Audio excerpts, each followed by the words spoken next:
বন্ধুরা সবাইকে আসসালামু আলাইকুম। আর একটি নতুন ভিডিওতে আপনাদেরকে স্বাগতম।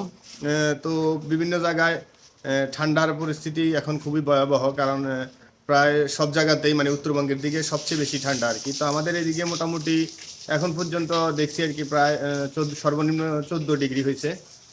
তো গতকাল রাত থেকেই বেশি ঠান্ডা আর কি। তো আলহামদুলিল্লাহ আমাদের গরুগুলো এখন পর্যন্ত সুস্থ আছে। তো চেষ্টা করতেছি যাতে সুস্থ থাকে আর কি। যাতে মানে কোনো অনাকাঙ্ক্ষিত ঘটনা বা ঠান্ডা লাগা, গরুর কাশি হওয়া, এটা থেকে যাতে গরুকে সুস্থ রাখা যায় সে বিষয়ে চেষ্টা করতেছি।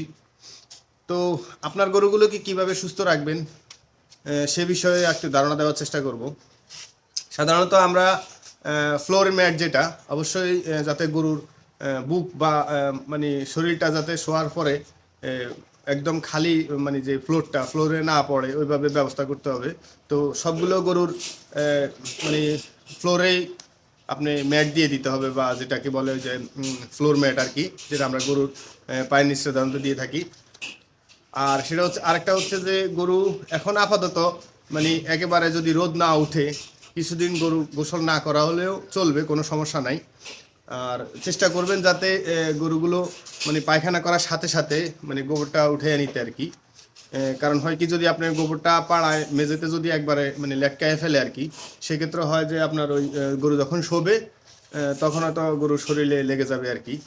তো আমরা এটা চেষ্টা করি যাতে মানে গরু মানে পায়খানা করার সাথে সাথে গরুর পায়খানাটা মানে যাতে খুব দ্রুত মানে পানা দেওয়ার আগে উঠানো যায় আর কি। তো মোটামুটি আমরা গরুগুলোকে এই পর্যন্ত ভাবছিলাম যে 2-1 ভিতরে গোসল করাবো, কিন্তু কিভাবে যে মানে আবার শীত বেড়ে গেল যে সে কারণে আর গোসল করাতে পারিনি। তো গত 4 দিন যাবত আমরা গরুগুলোকে গোসল করি না, তারপরেও দেখেন যে আমাদের গরুগুলো মানে শরীরে কোনো গোবর বা অপরিষ্কার না, আলহামদুলিল্লাহ। কারণ আমরা চেষ্টা করি যে গরু পায়খানা করার সাথে সাথে গরুর গোবরটা উঠায় নিতে। মানে ওটা হয় কি, যদি আপনি উঠায় নেন গরু যদি না পাড়ায়, তাহলে জীবাণুর আশঙ্কাও কম থাকবে খামারে। এই যে দেখেন আমাদের সারটা মাশাল্লাহ। তো আরেকটা হচ্ছে যে আপনি আপাতত একটা কাজ করতে পারেন, সেটা হচ্ছে যে ঠান্ডা লাগলে যাতে আপনি তাৎক্ষণিক চিকিৎসা দিতে পারেন, সেজন্য আপনি প্যারাসিটামল জাতীয়, যেমন কি ফার্স্ট বেড, তারপর হচ্ছে এইচ বেড, এ ধরনের ট্যাবলেটগুলো আপনার খামারে রাখতে পারেন এখন। তারপর হচ্ছে কাশির জন্য যেটা সবচেয়ে ভালো কাজ করে, আমি এর আগে একটা ভিডিওতে দেখাছিলাম, তারপরে বলে দিই, সেটা হচ্ছে ব্রঙ্কোবেট সিরাপ। এটা হচ্ছে আপনার হার্বাল সিরাপ আর কি, কোনো পার্শ্ব প্রতিক্রিয়া নেই। এটাও আপনি খামারে এনে রাখতে পারেন, যদি কোনো গরুর ইনস্ট্যান্ট কাশি শুরু হয়ে যায় আপনার সাথে সাথে যাতে দেওয়া শুরু করতে পারেন আর কি। তো ওষুধের গায়ে লেখা আছে আপনি কতটুক ওজনের গরুকে কতটুক খাওয়াবেন। আর বাছুরের ক্ষেত্রে একটা জিনিস সবসময় মাথা রাখবেন, আপনি বাছুরের সামনে পর্যাপ্ত পানি দিয়ে রাখার এখন কোনো দরকার নাই। আপনি শুধু দুই দুই বেলা বা 3 বেলা যখন ওদেরকে দানাদার খাবার দেন, তখন আপনার গরম পানির ব্যবস্থা করবেন। তো অনেকে হয়তো চিন্তা করতে পারেন যে কারো হয়তো 10টা 15টা 20টা গরু আছে, তারা এত পানি গরম করবে কিভাবে। তো আপনি গরম করতে হবে না, গরম পানি আপনার কাছেই আছে। কারণ হচ্ছে যে এখন সাধারণত শীতের সময় যখন আপনি মোটরটা স্টার্ট করবেন বা আপনার কল চাপে পানি যদি সাধারণত আপনি যদি 10টা 15টা গরু থাকে তাহলে অবশ্যই আপনার মোটর আছে। তো মোটরটা আপনি যদি 2 থেকে 3 মিনিট চালানোর পরে যেই কুসুম গরম পানিটা আসবে মোটরে, ওই পানিটা খাওয়ালেই এনাফ। একবারে ঠান্ডা পানি খাওয়ানোর দরকার নাই। আর আপনার হয়তো অনেকেই আছেন যারা আমরা সাদা পানি দিয়ে রাখি গরুর সামনে, তারা একটা কাজ করতে পারেন যে আপনার খাবার দাবার শেষ হয়ে যাওয়ার পরে চারি পরিষ্কার করে ওকে জাস্ট আধা ঘন্টার জন্য পানিটাও সামনে দিয়ে রাখতে পারেন। এরপরে পানিটা মানে সরাই দিবেন, কারণ হচ্ছে যদি ওর পিপাসা লাগে, সেক্ষেত্রে যদি ওই ঠান্ডা পানি খায় সেক্ষেত্রে অনেক সময় তার সর্দি বা কাশি হতে পারে। বা একটা বিষয় মাথা রাখবেন, সেটা হচ্ছে যে গরুর বুক যাতে মেঝেতে না লাগে, সরাসরি মেঝেতে না লাগে, যাতে ওই ওই জায়গায় যাতে অন্তত পেট দিয়ে গরুর পায়ের নিচে ওটা যাতে থাকে অবশ্যই।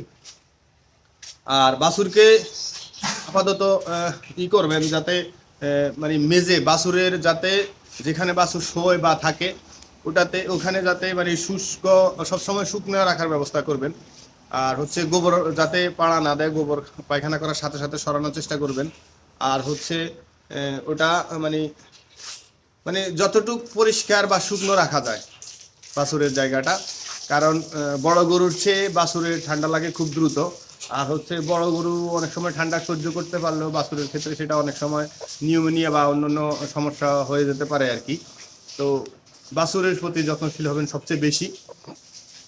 আর আপনি যে ওষুধগুলোর কথা বলছি, ফার্স্ট বেড, তারপরে এইচ বেড, এটা নাফা গ্রুপ বা প্যারাসিটামল গ্রুপের ওষুধ। ওটা যে কোনো একটা আপনার খামারে অন্তত এক বক্স এনে রেখে দিবেন। আর যদি আপনার কাশি বা সর্দি এ ধরনের কোনো যদি সমস্যা থাকে, সেক্ষেত্রে আপনি ব্রঙ্কোভেট সিরাপ, আমি উপরে রাখছিলাম, পরে গরু ফেলে দিছিল আর কি। এই যে এই সিরাপটা আপনার খামারে 1 লিটার বা 2 লিটার এনে রাখতে পারেন, শীতের সময় এটা খুবই জরুরি। আর এই ওষুধগুলো আপনি ইচ্ছে করলে আপনার ঘরে যদি 2-4টা ছাগলও থাকে তাদেরকেও ইউজ করতে পারেন।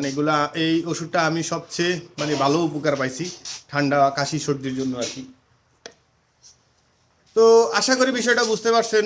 যদি আপনি আমার চ্যানেলে নতুন হয়ে থাকেন তাহলে অবশ্যই চ্যানেলটাকে সাবস্ক্রাইব করে দিবেন, আর পাশে থাকা বেল আইকনটা অবশ্যই বাজিয়ে দিবেন। আর ভিডিওটি দেখার পরে যদি উপকারে এসে থাকে তাহলে অবশ্যই একটা লাইক দিয়ে দিবেন। আর আপনার মূল্যবান মতামত বা কোনো প্রশ্ন যদি জানা থাকে তাহলে অবশ্যই কমেন্টে লিখে যাবেন, আমরা অ্যান্সার দেওয়ার চেষ্টা করব। ভালো থাকবেন, সুস্থ থাকবেন সবাই, গরুগুলোকে সুস্থ রাখবেন। আসসালামু আলাইকুম রহমতুল্লাহি ওয়া বারাকাতুহু।